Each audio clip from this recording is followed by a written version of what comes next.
سورۃ الاخلاص دیکھنے کو تو ایک چھوٹی سی سورت ہے، لیکن اللہ تعالیٰ نے اس مبارک سورہ میں بہت بڑا مسئلہ بیان کیا ہے۔ اس مبارک سورہ میں اللہ تعالیٰ نے عقیدہ توحید کو بیان کیا ہے۔ عقیدہ توحید تمام مسئلوں میں سے سب سے اہم مسئلہ ہے۔ اس کے بغیر انسان کی کوئی نیکی قبول نہیں، اس کے بغیر انسان کی ساری زندگی بیکار ہے۔ عقیدہ توحید کیا ہے؟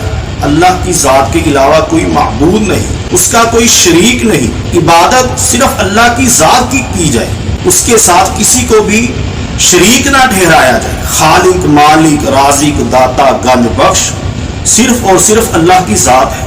مسند احمد اور جامع ترمذی میں صحیح سند کے ساتھ ایک حدیث آتی ہے۔ حضرت ابی بن کعب رضی اللہ تعالیٰ عنہ فرماتے ہیں، مشرکین مکہ نے نبی پاک صلی اللہ علیہ وسلم سے کہا کہ اپنے رب کا نسب بیان کرو، تو اللہ تعالیٰ نے قرآن حکیم کی اس سورت کو نازل فرمایا۔ سورۃ الاخلاص کو اللہ نے نازل کیا۔ قل هو اللہ احد، اس سورت کو اللہ نے نازل فرمایا سنو، قل هو اللہ احد، اللہ ایک ہے، ایک اللہ کی عبادت کی جائے۔ رسول اللہ صلی اللہ علیہ وسلم نے جب اعلان نبوت کیا، اللہ تعالیٰ کی توحید کی، ان مشرکین کو، کفار مکہ کو آپ نے جب دعوت دی، ان کے کئی معبود تھے جن کی یہ عبادت کیا کرتے تھے۔ قرآن حکیم میں اللہ تعالیٰ فرماتے ہیں، اجعل الآلہۃ الہا واحدا ان ھذا لشیء عجاب۔ جب نبی پاک صلی اللہ علیہ وسلم نے یہ دعوت دی تو عید باری تعالیٰ ان کو تسلیم کرنے کا کہا، تو انہوں نے آگے سے کیا جواب دیا کہ ہمارے اتنے زیادہ معبود ہیں، ہمارے اتنے الہ ہیں۔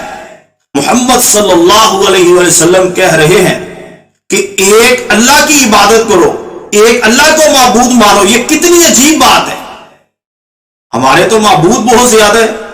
نبی پاک صلی اللہ علیہ وسلم ہم سے یہ بات منوا رہے ہیں کہ ایک اللہ کی عبادت کرو، ہم اپنے اتنے سارے معبودوں کو چھوڑ کر ایک اللہ کو کیسے مان لیں؟ یہ بہت عجیب بات ہے۔ یہ مشرکین مکہ نے کہا تھا، جو کہ قرآن حکیم میں موجود ہے۔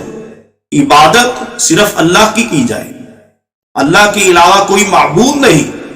قل هو اللہ احد، اللہ ایک ہے۔ اللہ الصمد، اللہ بے نیاز ہے۔ اللہ کی ذات کسی کی محتاج نہیں، سب اللہ کے محتاج ہے۔ لم یلد ولم یولد، اللہ سے کوئی پیدا نہیں ہوا، نہ اللہ پیدا کیا گیا ہے۔ اللہ تعالیٰ کی کوئی اولاد نہیں۔ عیسائی یہ بات کہتے تھے، اور آج بھی ان کا یہ عقیدہ ہے کہ عیسیٰ علیہ السلام اللہ کے بیٹے ہیں۔ یہودیوں کا یہ عقیدہ ہے، عزیر علیہ السلام اللہ کے بیٹے ہیں۔ مشرکین مکہ کہتے تھے فرشتے اللہ کی بیٹیاں ہیں، فرمایا نہیں، لم یلد ولم یولد، اللہ تعالیٰ سے کوئی پیدا نہیں ہوا، نہ اللہ تعالیٰ پیدا کیے گئے۔ وَلَمْ يَكُنْ لَهُ كُفُوًا أَحَدٌ، اللہ کی ذات کا کوئی ہمسر نہیں، کوئی شریک نہیں۔ جو کچھ بھی نظر آ رہا ہے یہ اللہ تعالیٰ نے بنایا ہے، اس میں کوئی شریک نہیں، اللہ کی ذات کا کوئی مددگار نہیں۔ ساری کائنات کو بنانے والا اللہ ہے، تمام مخلوقات کو پیدا کرنے والا اللہ ہے۔ تو پھر انسان کو چاہیے عبادت بھی صرف اور صرف اللہ کی جائے۔ اور یہی سورۃ الاخلاص سے ہمیں سبق ملتا ہے۔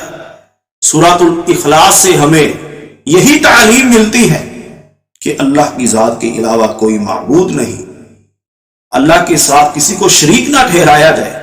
اس مبارک سورت میں اللہ تعالیٰ نے بہت ہی مختصر اور جامع عقیدہ توحید بیان کیا ہے، جس کو ماننا ہر انسان کے لیے ضروری ہے۔